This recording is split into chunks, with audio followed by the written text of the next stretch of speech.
So you know how inflation's gotten like ridiculous over the past few years, right? Mm-hmm. Everything's gotten really Thanks, expensive. Ronald Reagan. Did you hear that Germany is now advising all of their citizens to stock up on cheese and sausage in case the prices continue to rise on those items? Boy, do we have some cheese for you. Yep, they're calling it the worst case scenario. I deserved that one. I deserved that one after... I had to finally get you. I deserve that after the IMO, the Scandinavian. Yeah. That was solid. I like it. Good. I feel vindicated now. Yep. That's good. I'm not even mad. I'm mad, but I'm not mad. So tell me something interesting today. I'm rereading multiple books at the moment. I'll read a book and then I'll kind of fast forward to Star Wars. Mm-hmm. So I just finished. This is what we were texting about, Yes. wasn't it? Yeah. So I finished Path of Destruction, which in the Bane series it is probably my favorite book. Okay. Yeah. I love the realization that Bane comes to, like, kind of actually hearkening back to, there are way too many irons in the fire, there are way too many cooks in the kitchen. Yeah. We need to simplify these things. Yep. So I'm going to whittle it down to just me, and I'm going to find somebody else to help me with that. Right. So the rule of two. The rule of two. So for those of you nerds, this is, where Yoda says, there's always two, one master, one apprentice. Mm-hmm. Did we kill the master or the apprentice? Right. Psych, it didn't. With the rule of two, and reading right now, I'm about, I think, a third or halfway through Darth Plagueis. Okay. For those of you who don't know, who are not Star Wars nerds like Josh and I are, Darth Plagueis is Palpatine's master. Right. I was reading or listening, because I don't read because I don't have the attention span to. I would much rather listen to it. With Star Wars, there's so many different creatures, so many different aliens, things like that. Like you just think of like the humans, because that's what most of the movies show. We as humans have races, but like when they talk about alien races, there's completely different. Billions of them in the Star Wars universe. So Darth Plagueis' master, and I'm drawing a blank on his name. I don't know right offhand. So his master was the creatures that are in the band in the cantina. The cantina, the cantina band, like with the smooshed up faces and stuff. Yeah. That was... I hate those guys. Was Darth Plagueis' master. Darth Tenebrous. Yeah, Darth Tenebrous. He was a... he's got that face. Yep. With a breathing mask on. Yep. What, I can't remember what race that is. Yeah, their heads look like a butt. Yeah. But then Darth Plagueis was a mun. And they're like the big, long, elongated heads with the weird kind of face and everything. It's a Bith. Bith, yeah. Bith is what they're called. Yes. So he was a Bith, and Plagueis was a mun. And then you start the line of humans in the race of the Sith. So Bane, through his adventures, gets covered in mollusks, and during that one, I believe that's where he raids the temple and finds the essence transfer. Yeah, so he goes in to discover the Sith holocron that has the information about the essence transfer in it. And when he goes into the chamber where it is and stuff, the chamber seals and those mollusks begin to drop from the ceiling and land on him and stuff, and essentially cover his whole body, and it becomes a protective shell. Right. So they were talking in Darth Plagueis, because Josh has a theory that Bane was successful in transcending the generations through the essence transfer. Right. In Darth Plagueis, it is said that is lost. Okay. It doesn't exist anymore, because the last Sith to know it was actually turned to a Jedi. Okay. So then the Jedi Order has it, but it is reported that he was killed because he knew the essence transfer. So I posed to Josh that what if they didn't necessarily get rid of the essence transfer, but because the Jedi Order was so big that it was passed down from generation to generation, and that Luke in his studies learned it because he was probably the closest to a student of the Force as Bane was a student of the Force in general. Yeah. Found the archive that contained how to do an essence transfer. Because Luke did have a pretty large collection of books and scrolls and all that kind of stuff.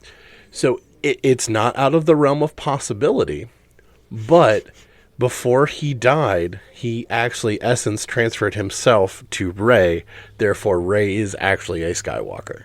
My only issue is like That Rey is a Skywalker. Well, yeah, I have a lot of issues with Rey in general, but like outside of that, it would be just kind of the logistics of because Rey left Luke behind on the planet where he was at to then go and pursue like the holocron and all the rest of the stuff that she was doing or whatever. So I just don't see how, because like the essence transfer was supposed to be a thing that was a last moment thing in a person's life, in a sense. It was a last ditch effort to get your line to be carried on in that sense, right? For you to transfer into somebody else's body and to exist on in that sense and stuff. And so I have a hard time with it because I don't see the logistics of it, but I also don't see. I have a logistics thing for you.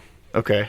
You think he's just force projecting himself out there like he wasn't when he was fighting against Kylo, or when Kylo was trying to blow him up or whatever? So here's the thing. Nobody had actually been successful in a full essence transfer. Okay. Because you don't see any Force ghosts of Sith. Yes. We don't see any Force ghosts of Sith in the movies. And there's very little mention of there's bits and pieces of it, but after the original Old Republic, you don't see anything from the Sith. My posit is that the Jedi learned how to do the essence transfer. They just didn't know how to do it fully. So it is imbibed in the Force ghosts.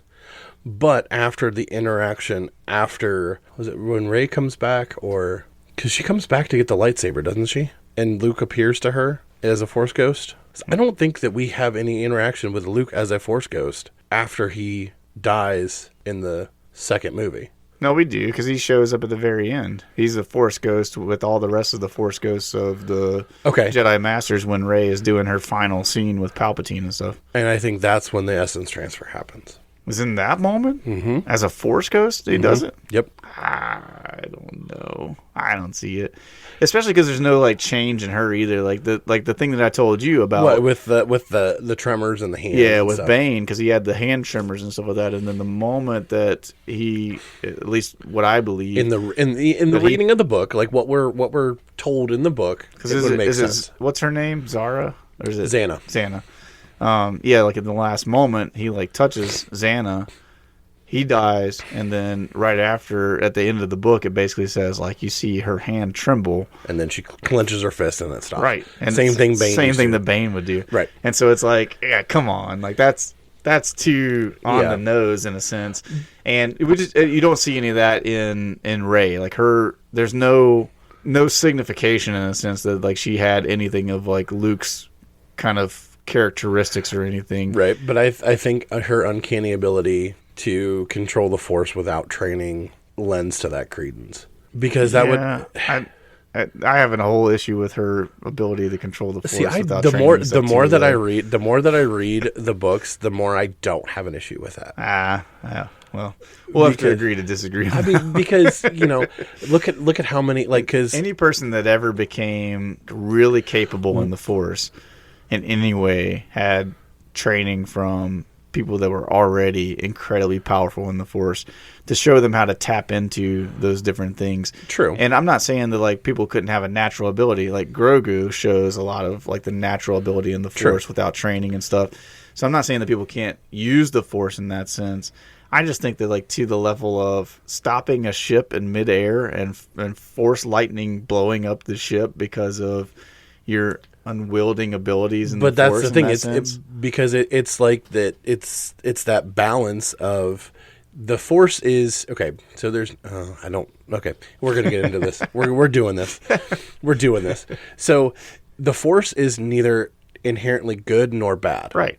So it is how you choose to use the Force that makes you on the light side or the dark side. Correct. Basically, the dark side wants to bend the will of the Force to what they want. Right. Jedi are just supposed to use the Force, and that's what guides them. Yep. If you don't have that training, it is just pure raw emotion. for one way or the other. So if you tap into that, that's how Revan was able to use both sides, because he understood that it was what you wanted the Force to do in that particular moment. Right. So if you follow your passions, you become down that dark side. And I think in that moment, she doesn't understand. She doesn't have the full training. So she is able to tap into both sides of the Force, and her emotions dictate what happened in that moment.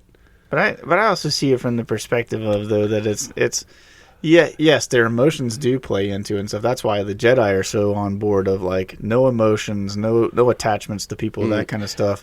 They have their thought process of, you have to suppress you so that you can let the Force guide and let the Force kind of determine what's going on. The Sith are on the opposite side. They're like, whatever your deepest emotion that you can tap into to use the Force in that sense is use it, because it makes you more powerful type of thing. Right. And so they lean into pain and anger and sadness and all that kind of stuff. Which is exactly what Rey did. I get that, but at the same time, every single other Force user that we've seen, the training and stuff that's come along with it has allowed them to be more in tune with the Force and how it works and things. And that's what allows that furthering down the path of being able to use those things in a sense, right? Like I kind of akin it to like the idea of like riding a motorcycle. Like anybody can get on a motorcycle and begin to ride a motorcycle, right?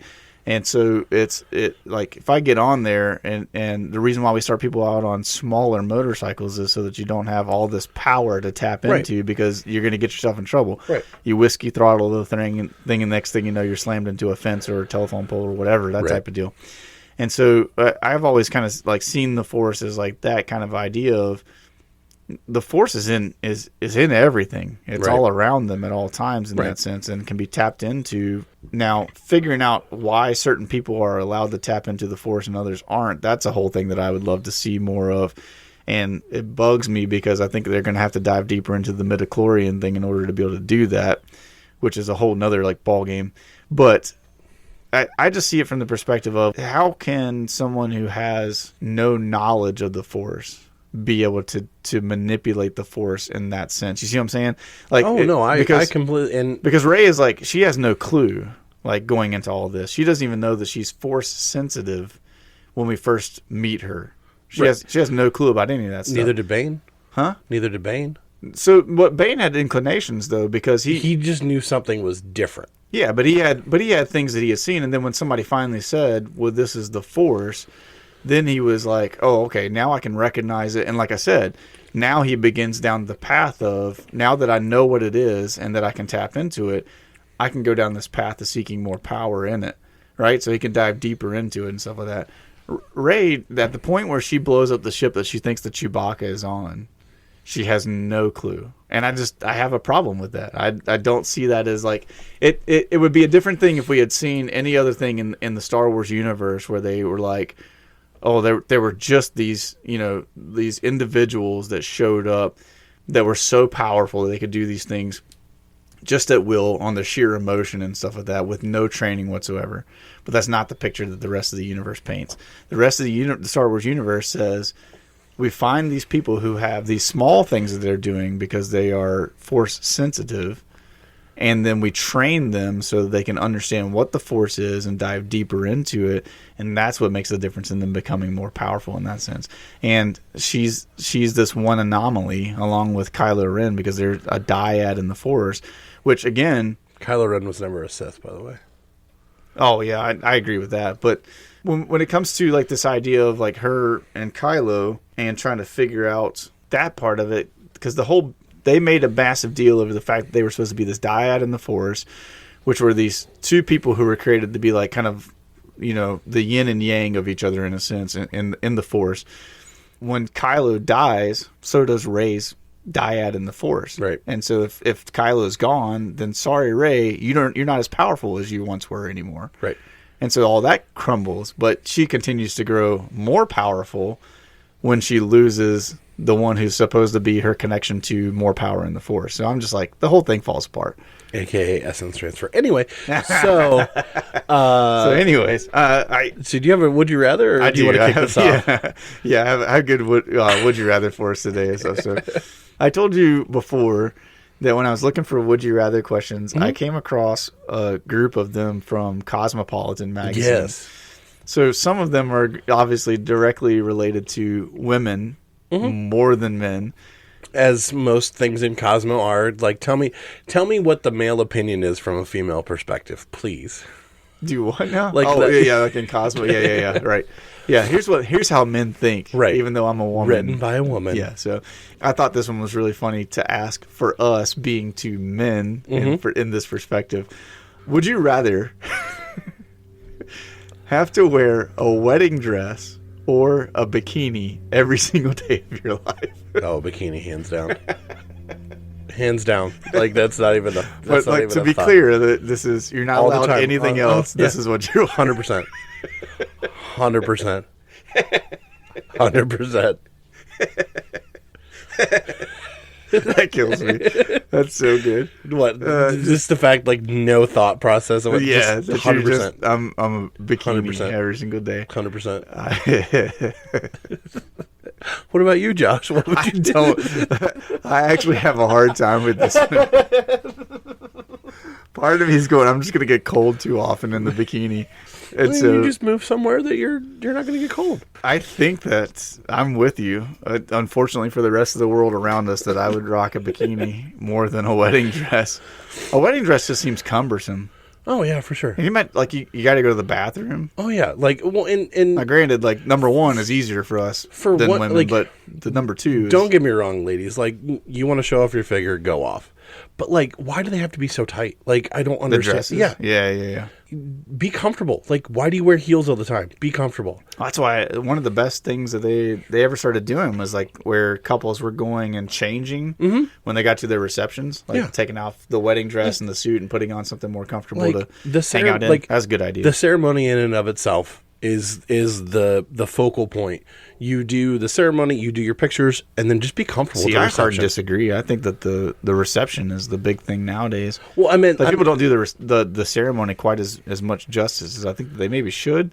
And I think that it is akin to issues in marriage and things like that. Like, they don't take that part seriously. They just want to party. Yeah, well, that's no doubt about that. That's, but not bitter. But I see it as, like, nowadays, like, we've made such a big deal out of the reception, which I'm on board for. Like, you should have a big celebration, two people joining their lives together and have a good time and stuff. And so just design everything around that. Like, whatever you're going to wear at your reception, wear that as your wedding attire. Well, it's like, people like that get married like on the beach or whatever. Yeah. More often than not, like, the beach weddings are great, man. Like, the guys in like khakis, a dress shirt, maybe suspenders, tie, whatever. Very, very casual. Flip-flops at best with shoes. Yeah. The wedding dresses are not elaborate. They're, just very nice dresses, things like that. Like, be comfortable. That's a good way to go. I like beach weddings. I've been to a few of them. I've actually never been to a beach wedding. Oh, really? But, yeah. I've been to a few weddings, like up here and stuff, where the guys wore just dress slacks, but at most had just like a vest on over a dress shirt. Right. And I'm like, that's a smooth way to go. Because number one, everybody knows how I feel about neckties. We should just do away with those, period. And then number two, like, suit jackets are not far behind that, unless it's a wintertime wedding. Like, the suit jackets are an absolute waste. So yeah, and a lot of your big fancy nice churches don't have air conditioning, so you're in there sweating. Oh man, yeah. And I've done some weddings in summertime where I've officiated that. One of them was like the hottest day in Ohio that I've ever experienced, and it was outdoors, like under the sun and everything, and like people were like almost passing out because of how hot it was. If you do an outdoor wedding, do it in the evening, like especially during the summer. That'll preach. Like, anyway. Anyways, all right, let's kick this thing off. Good morning, Josh. Good morning, Josh. Recognize me? No? Well, I'm Josh. I got suspended from school because of Josh. You're going to be there with me in every way imaginable, Josh. Josh is truly in a trance, yes. I went to high school with Josh, and I can tell you right now, he's a terrific kisser. Hi, I'm Josh. Josh, these are people's jobs we're talking about, Josh. Thank you very much. Hi. Josh walking in the door wasn't even close. Josh, you are a muffin-snuggling pirate puncher. Josh is a good guy. We can talk to him. Please welcome Joshua.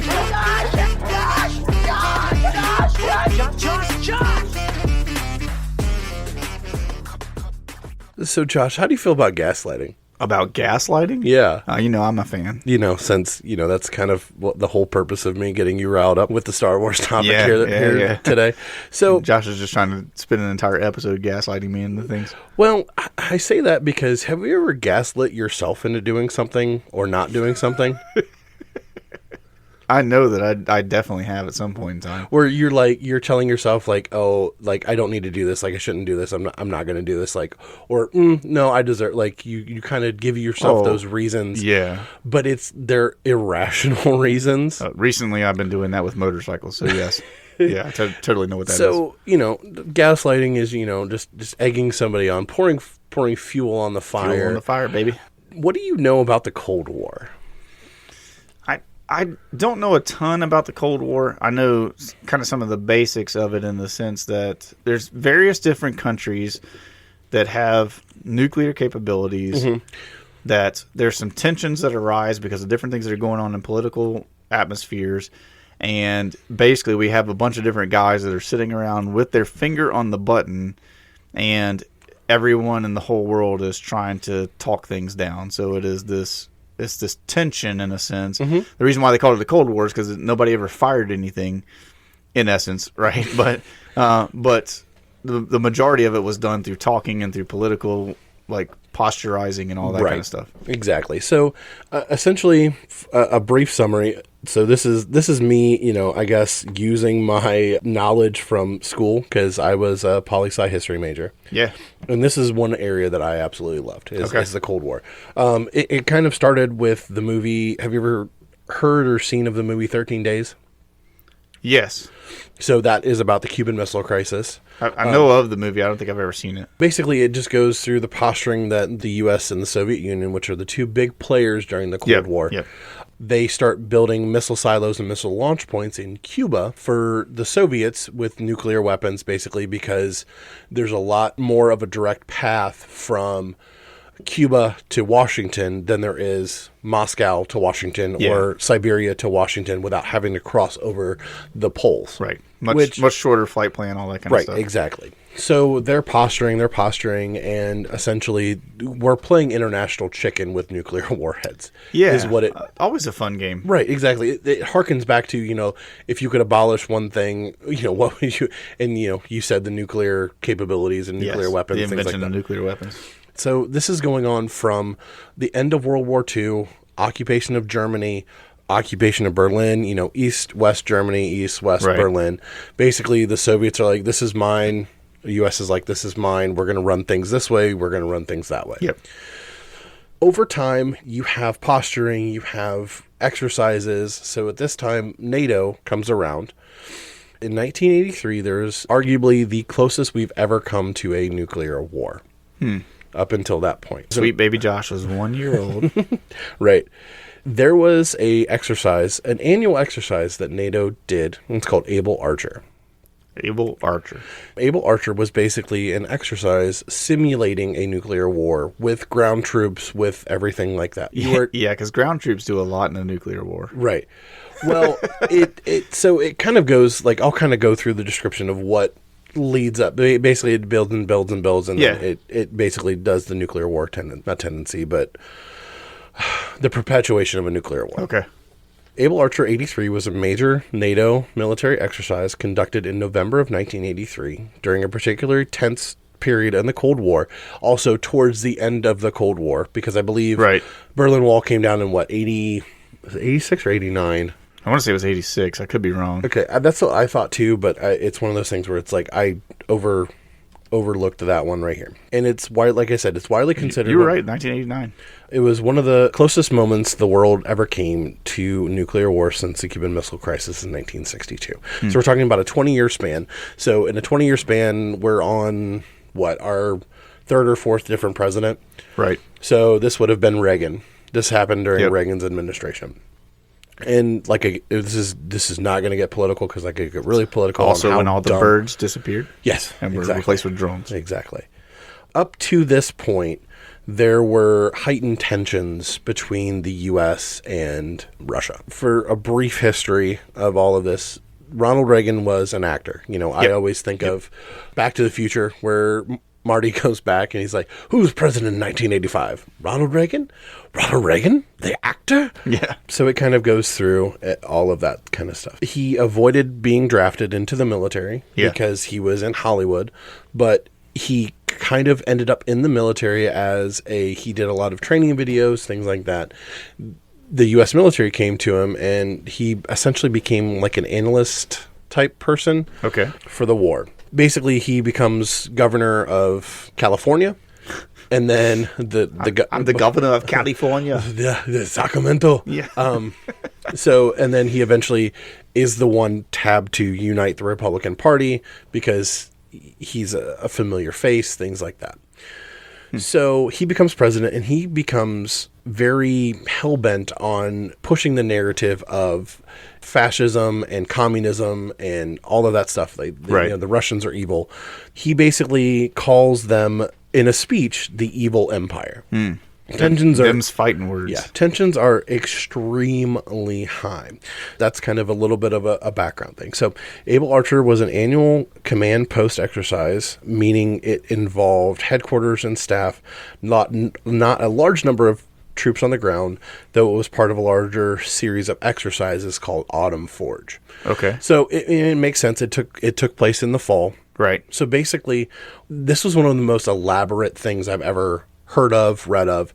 So essentially, they created their own news station, radio stations, things like that were reporting on these things as they were happening. Oh, okay. Basically, it was between the blue and the orange. Obviously, you don't want to use red because then you're directly tying it to a specific country. Right. So they're kind of mocking up things in a sense. They're 100%. Making this like real. So we got blue versus orange. Here's the events that are taking place, but they're like legit newspapers. There's radio. There's all the kind of news outlets. Everything is reporting as though this is actually happening. Interesting. Okay. So it kind of harkens back to War of the Worlds, the radio broadcast. Right. Everybody thought that we were being invaded by aliens, things like that. Yeah. So to an outside person, genius marketing, that you had no idea what was going on, you would think, "Oh my gosh." Yeah, we're all going to die. We're all going to die. This is a nuclear war. So essentially, it built and built and built until the blues were advancing, and they get pushed back by the orange. The orange starts using chemical weapons and things like that, and then it builds and builds and builds until the use of nuclear weapons is greenlit. Okay. So it builds to that point, but they would say, so they're actually building to worst case scenario type. Exactly. So they're like, this is how we actually see it happening if this goes down. Yeah, I mean, I guess worst case scenario, this is the best thing that you can think of, is the military is actually planning on how things would progress instead of just, no, I'm pushing my button, you're going to push your button, this is all going to end. They're at least giving a fighting chance that maybe it's drawn out and we all just don't die like one day randomly. Exactly. The exercise is simulated as an escalation of conflict between NATO and the Warsaw Pact, culminating in a coordinated nuclear attack by NATO. The scenario involved the orange hypothetical opponent representing the Warsaw Pact invading Western Europe. During this time, NATO was in the process of putting a defense system in Western Europe, lining with missiles and everything like that, because kind of going back with a nuclear launch, you had roughly 30 minutes. Okay. If a nuclear weapon was launched from the U.S. to Russia, Russia to U.S. Right. Roughly 30 minutes. So with the creation of ICBMs and missile systems, by putting them in Western Europe, or Eastern Europe, Europe, that cut that time down to about 10 minutes. Okay. So you're able to deliver a nuclear warhead from Eastern Europe to Moscow in 10 minutes or less. Jeez. It's like 1,000 miles in 10 minutes. So that's crazy. NATO is building these forces up. This is where, have you ever heard of Project Star Wars? Yes. I've heard of it before. I don't know a ton about it. This is part of this entire year and region that Reagan essentially basically wants to build a missile defense system via satellite. Yeah. Which the Russians will take as, no, they're wanting to launch nuclear weapons from space. Yeah, right, yeah. So, they're not wrong. So there actually is a treaty that takes that specific thing and says that no country is going to do this. Like there's an actual treaty for that effect that nobody will launch nuclear weapons from outer space. Really? Yes. That's fascinating too. And it's one of those things where, like, you know, and this is kind of where, like, and nobody obeys it. Oh gosh, no. Like they say, it's only a war crime after the first time. Yeah, so, right. Or like Geneva Convention, more like Geneva checklist. Because I'm just thinking about like I heard at one point in time that they were developing the rail gun that would fire from outer space. Did you ever see that stuff? Oh, yeah. There's like a satellite essentially where it shoots tungsten rods from outer space. It's massive tungsten rods, and they said that these things falling from where they would be in outer space and actually making contact. They talked about it would be like miles wide from the impact crater, basically, like these things hitting and what they would set off. So with that, I was going to do a topic on that, and then I kind of did some research, and a lot of it has been disproven. Okay. One, for a cost, believe it or not, from a U.S. perspective, a cost is very cost ineffective. And I know for a lot of people, military spending, it's cost ineffective, and we're not going to do it. What? I spent $20,000 on a hammer, $40,000 on a toilet seat. Right. It's one of those things where they say it would be the equivalent destruction of a nuclear bomb without the fallout, things like that. That was the whole idea behind that project. I don't think it was ever from what I heard, it was never that widespread. It would essentially be the equivalent of a Moab bomb. Yeah. So that would be the equivalent to which is still, it's still very destructive, but not necessarily on the scale of what people thought it would be, or what people blew it out of proportion to be. No, I that's what I kind of heard. It was more of the Moab kind of feel, where you would drop these tungsten rods, they would slam into a certain spot and basically destroy anything within like a certain, like a mile or two radius kind of thing of it. Essentially, because you cannot shoot these things down because of the speed and because of the size, because they were long rods, but not very big rods. Right. But I think it would cost $10 million to send one rod into space to load this thing. Sure. So it like, again, it's very surprising that the government says that this is cost ineffective. What's $10 million when you're wasting $2.3 trillion every year on cheese? Yeah.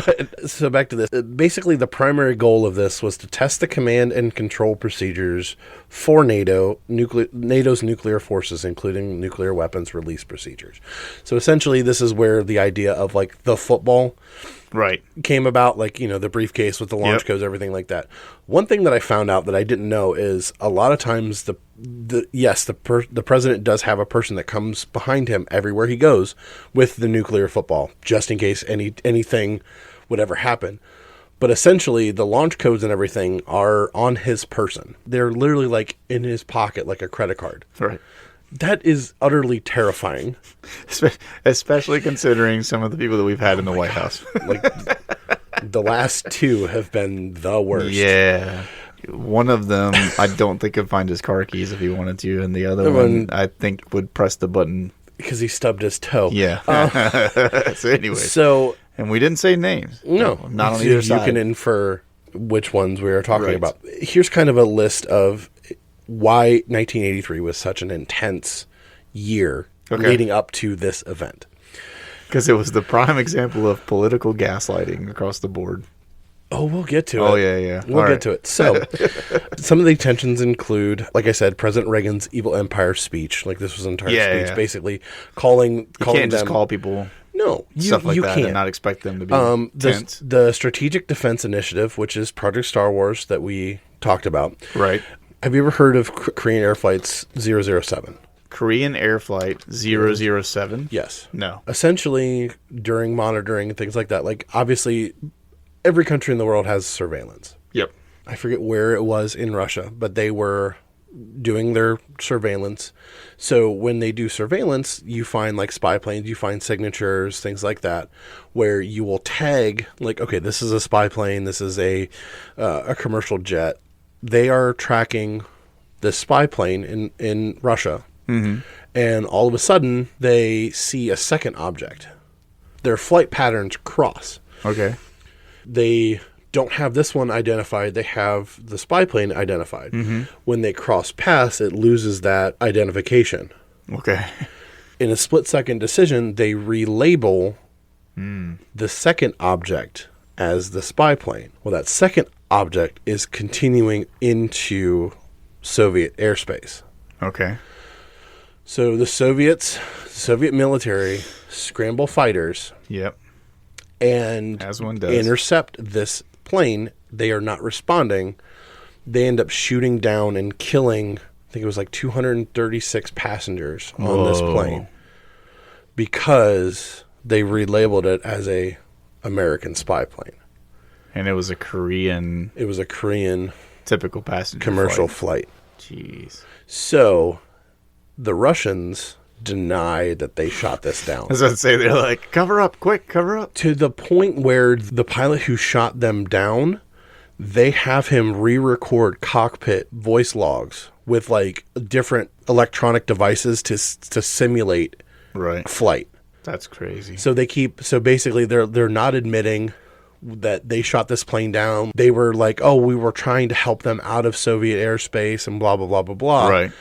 But because they mislabeled this, they shot down this plane. And so tensions are very, very high. What was the thing that Reagan called them? The evil empire. The thing is... So, like, hear me out. Ronald Reagan goes on live television and calls you the evil empire. and then you subsequently... And you get your panties in a bunch about that. You cannot. You can't do anything wrong. What I don't understand, too, though, is, like, this pilot that shot down the Korean flight, I'm assuming that he was within sight distance of them because I know how planes work. Uh-huh. And this dude couldn't look at the plane and go, this does not look like a spy plane. The this thing looks is, like a passenger flight. The pilot did recognize it, but he was ordered to shoot the plane down. Ah.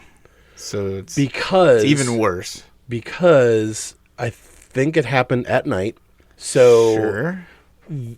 there were a lot of different factors. The military was saying, it's in our airspace. They're not responding. Shoot it down. He's like, no, I think this is a commercial flight. So he was communicating back to them Yes. on the ground, though. He thinks that this is not a spy after plane. So after they shot the plane down, they kind of do all this like, no, we didn't do it, but they knew that they mistakenly shot this plane down. Oh, yeah. Yeah. So then they kind of, I think they end up admitting to shooting it down as a genuine mistake.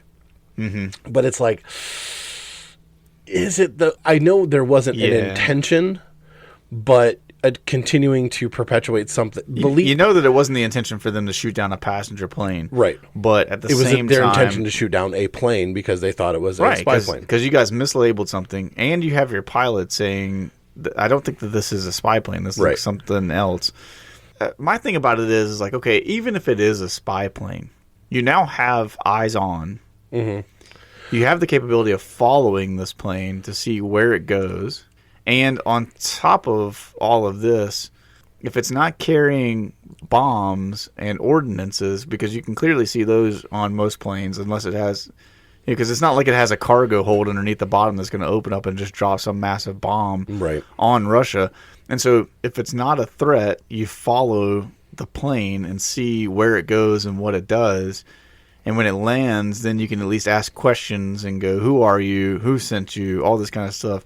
Look the plane over for spy gear and stuff if you need to do that. Mm-hmm. But it's just wild to me that they're just like, there is no other option.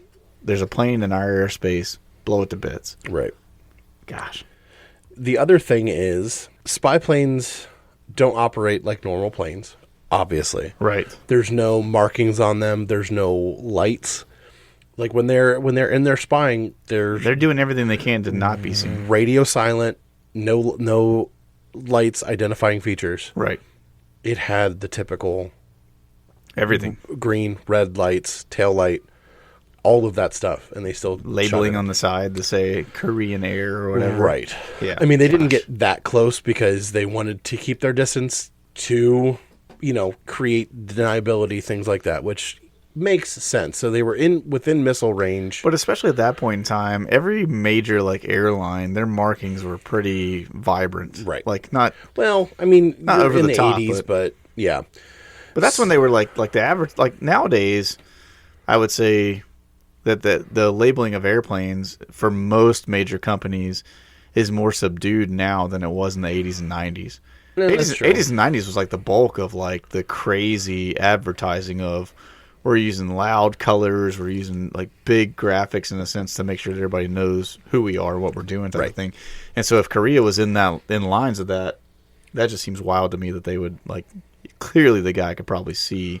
And like you said, I'm not blaming the pilot necessarily because he's following orders. But it's like, man, come on, Russia, just put the vodka down for 10 seconds, bro. Right. You're gaslighting yourself into thinking something is happening when it's not. That's exactly right. Another thing is, like I mentioned before, the anticipated arrival of the new Pershing 2 nuclear missiles in Europe. So that's was the one I was talking about of them building their defense forces because, you know, it's like the Iron Shield in Israel. Yeah. Where they have capability of shooting down Iron things. Dome. Iron Dome. But they also want to have an offensive presence too, because a lot of times, especially in war and military things, the best defense is a good offense. Yeah. So you want to be able to strike first. You want that strike first capability. For sure. There was a sense of increased realism. Able Archer 83 incorporated several new elements to make the simulation more realistic. I can like already see where some of this is going, but all right.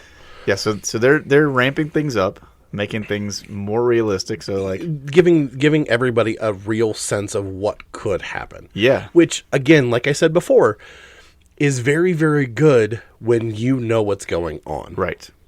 I wish you guys could see the smirk that Josh is giving me as he's telling me this stuff. In an effort to make this simulation more realistic, which inadvertently heightened Soviet paranoia. Mm-hmm. So there was a new format of coded communication. Yeah.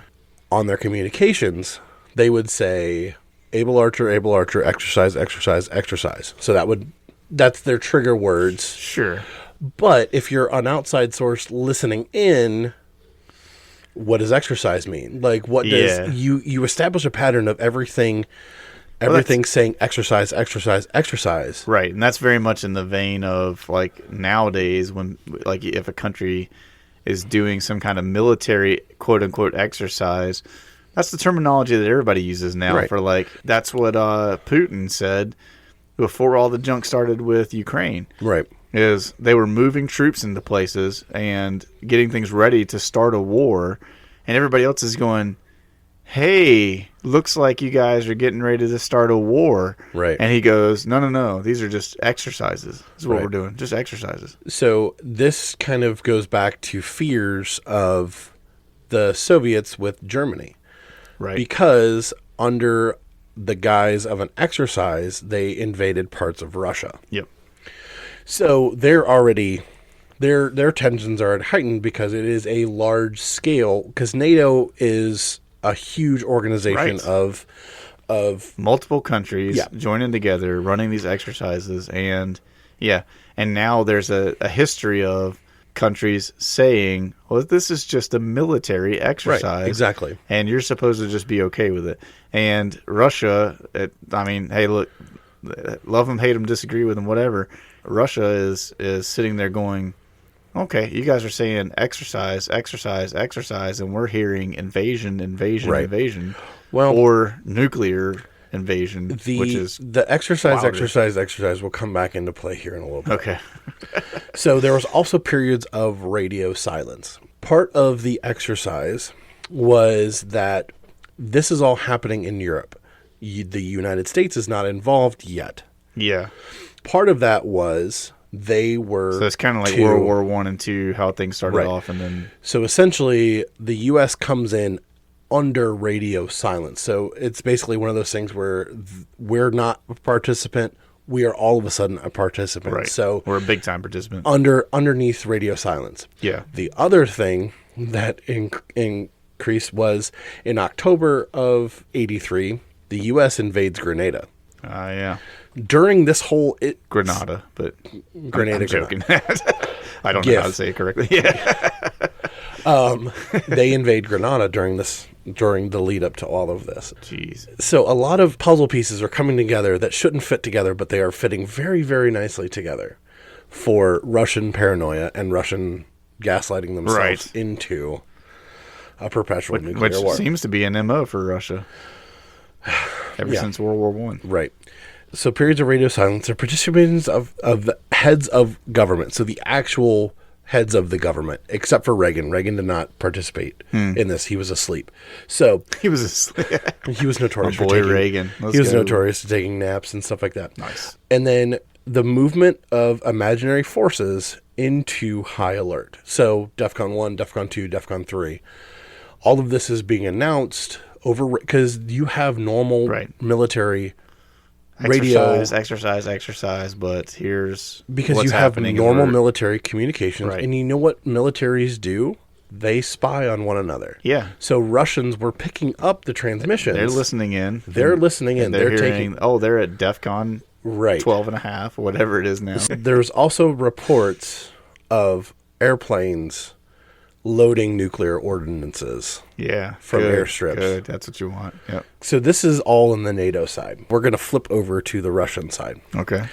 During this time, and fueled by Russian paranoia, they had a operation. It was called Operation Ryan or Ryan. It's spelled Ryan, but it's capital R, capital Y, lowercase a, capital N. Okay. Essentially, this was created in 1956 for the Hungarian Revolution. They watched in horror from the windows as the embassy and officers were strung up on the lampposts and things like that, basically from an invasion. So this was created to counterintelligence, counter-spy on different government organizations. Right. So they didn't use military exercises for actual war. Okay. So this is where this is where that Russian paranoia stems from. Yes. Wow. Okay. Basically, it was a top secret KGB operation. We are going to get into Russian counter spies and double agents and things like that. So this is where it kind of gets a little spy cool thing. The Soviet defector, which is his name is Oleg Gorovsky. The only reason why I know how to pronounce these names is because this is stemming from a podcast that I listened to. Basically, he divulged a top secret KGB program that he was sent to London. He worked for the MI6? I think that's British their intelligence? Yes, British intelligence. Yep.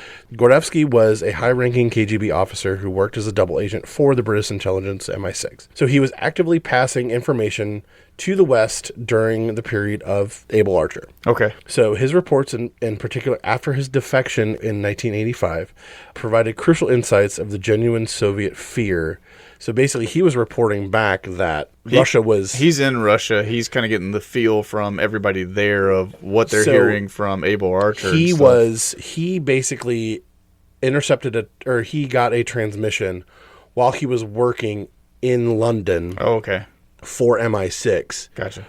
After he was flipped from the KGB into that. Right. Okay. The Soviet had genuine fear that the NATO exercise was a cover for a real nuclear strike. Then you have Rainer Rupp, who was an East German spy who basically was contacted. So he worked for the KGB. Right.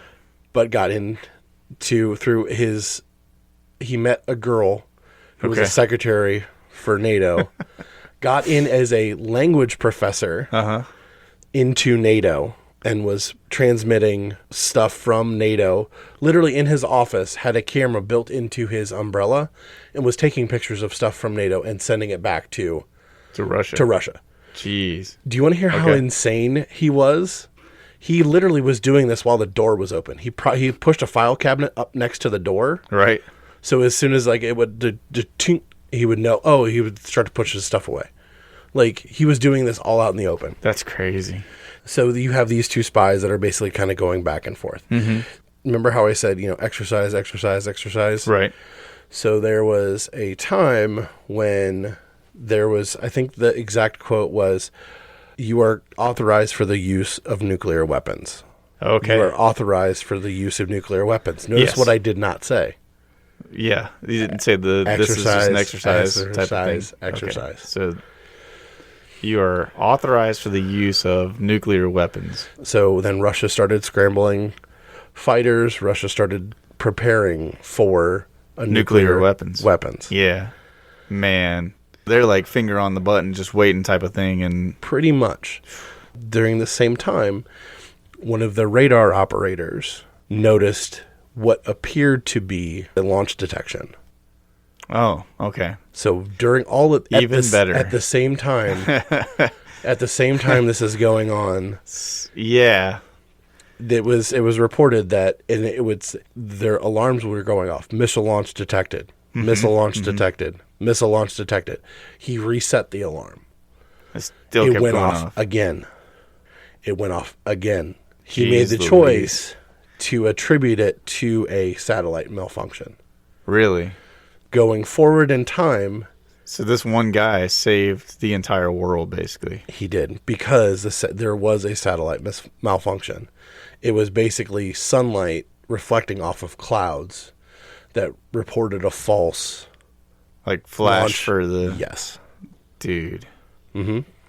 Because this one guy holds the fate of the world Right. in his hands. Because if he goes... They've launched missiles, fire back, whatever. Mm-hmm. Then the whole world goes up in a plume and nuclear winter starts. Right. Man. Can you imagine? Right. So that's all going on. So, I mean, obviously there's a bunch more... Yeah. Much more working parts. The podcast that I got this from is Yeah. called Snafu.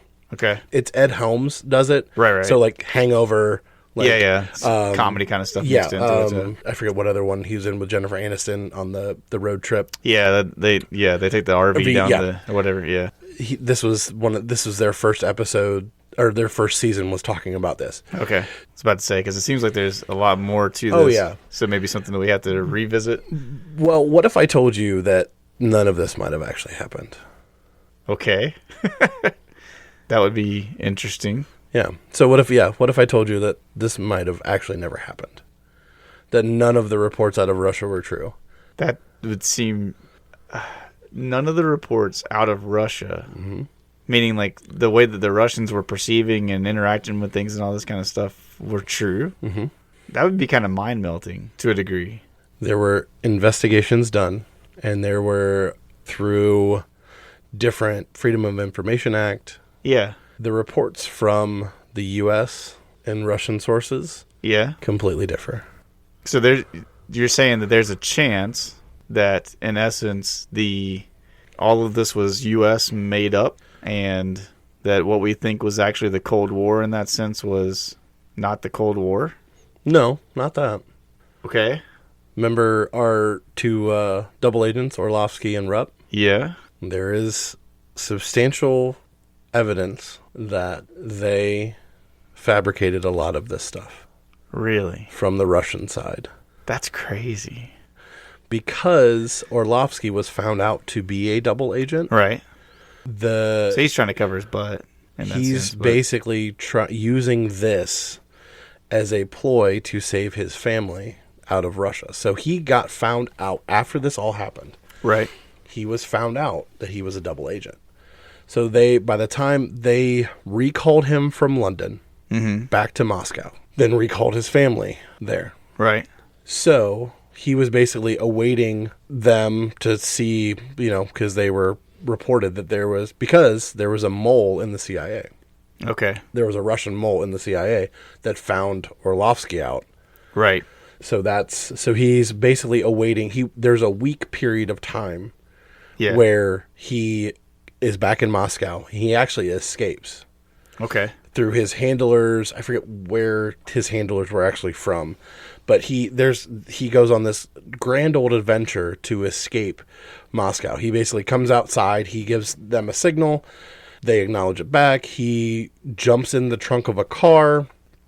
He goes to a train station or a bus station. The bus drops him out in the middle of nowhere. He hitchhikes to a town, goes to a pub, has a beer, has a chicken leg, starts to run back, which is like 15 miles, back to where he got dropped off at, hitchhikes the rest of the way, then gets picked up, jumps in the trunk, and then he's off to safety. So there's reports that he might have fabricated all of this information to get his family out of Russia. That's crazy. Yeah. So he was just making all of it up so that it would be their ticket to kind of buy their freedom. He's like, oh, hey, remember when I gave you all this information? Yeah. I need you to protect me now. Yeah, because I'm in trouble. why don't you? Yeah. I gave you this information. Jeez. Yeah. That's crazy. So talking about something gaslighting into either A, believing that we were on the brink of nuclear war, Yeah.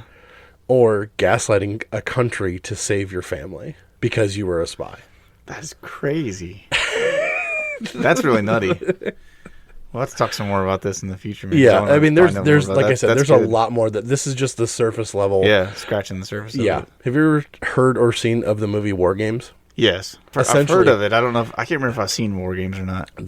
War Games comes out after this happens, Okay. and is essentially the same premise. Yeah, the story in a sense. Yeah, That's interesting. So this movie was being made while it was actually potentially happening in real life. That's so crazy. So there's no definitive evidence whether this actually happened or if this was all fabricated to either, one, get his family out, two, justify Reagan's buildup of nuclear arms Right. across the world and against communist Russia. Man. Yeah, talking about an entire world-changing event that could have just been propaganda and gaslighting. Gosh. That's crazy. Right? Like, yeah, gaslighting the entire world into a nuclear war. But essentially that wild. is potentially what this all was. That's nuts. Man. Aside from that, like, do you have anything else for me after that whole...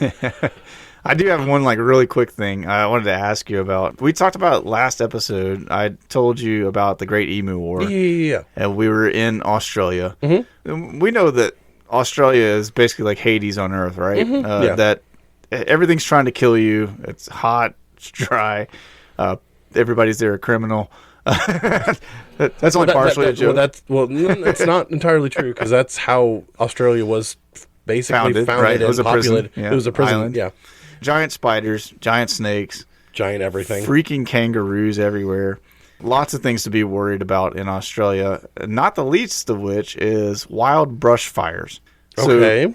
So scientists believe that wild brush fires have been an integral part of the natural cycle of Australia for as far back as they can trace, right?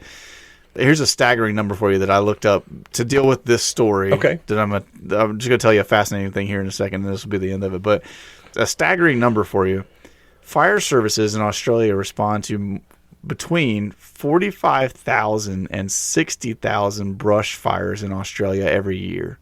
Is that over the entire continent? Or Yeah, that's the whole country, but 45 to 60,000 brush fires every year. Wait, okay. This is me being genuinely dumb and forgetting geography. You're Australia is a continent, right? It is. Yeah. Okay. I was like, wait. It's a continent and a country. Yeah, right? okay. It's one of those ones that exists like that. Right. That just because how do you like watch that? Like, are you constantly flying planes over? So are I you think doing that fire watch I think a towers? lot of these are ones that like people are reporting them in and stuff like that. So like there's just people all over the country and they'll call in and just say we've got a brush fire out next spot, and then Because they move people to go take care of it. Well, it's like, we talked about that episode. Like, there's, I don't know, 2 main cities in Australia. It's like, how do you, and most of it's bush and outback. Like, how do you... Yeah, and I think a lot of the ones that are like more of the outback fires and stuff like that are happening, they're not trying to control those, but these would be like smaller bush fires that are closer to residential areas and stuff that they're trying to take care of, because the brush fires that happen out in the middle of nowhere and stuff, it's part of the natural just system of things for Australia. But when they get close to people, then they have to go and deal with it, right? I just did a really, really quick Google search. Yeah. So Australia is like Canada. They're divided into territories. Yes. Yeah. Do you legitimately know how many cities there are in the entire country of Australia? No. 86. In the entire country. In the entire country. Well, yeah, that's because 95% Right. of that country is trying to kill you, so Right. you can only exist in certain places.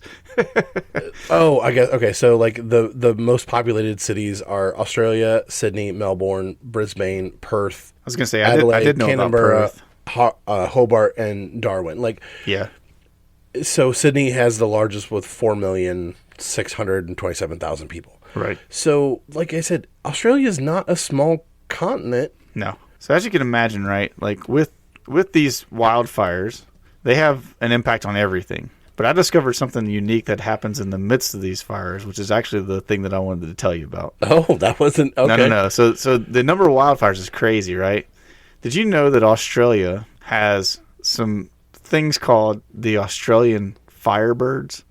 Go on. No, I'm not talking about a car from the 80s with kegs of Fosters in the trunk.